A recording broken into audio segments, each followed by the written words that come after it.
Elsian Bici u emërua në krye të operatorit të sistemit të transmetimit, OST, më 10 janar 2025, me vendim të Belinda Balluku, duke zëvendësuar Skerdi Drenovën. Pas marrjes së detyrës, sipas kritikëve, Bici ka trashëguar të njëjtën skem klienteliste të paraardhësit, duke vijuar praktikat e dyshimta në prokurime dhe madje duke rritur kostot e shërbimeve.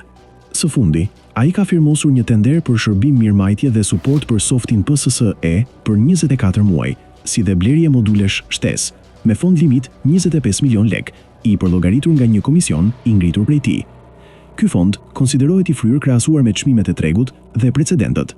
E njëjta kompani, Kledia 06 SHPK, kishte kontratë 3 vjeçare me OST, gjatë drejtimit të Drenovës, dhe për të njëjtin shërbim ishte paguar rreth 3 herë më pak. Në shtator 2021, ajo fitoi një kontratë 36 mujore me vlerë 7.85 milion lek pa TVSH.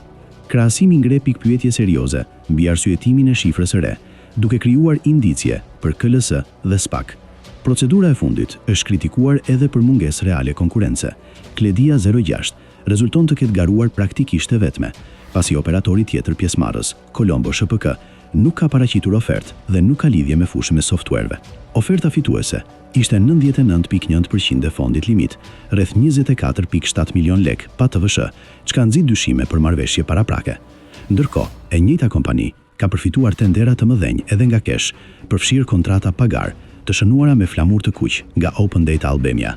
Këto zhvillime kanë rikthyer pyetjen nëse ka apo jo ndërhyrje politike në favor të kësaj kompanie, ndërsa brenda një viti asaj janë akorduar kontrata me vlerë disa milion euro përmes procedurave të kontestuara.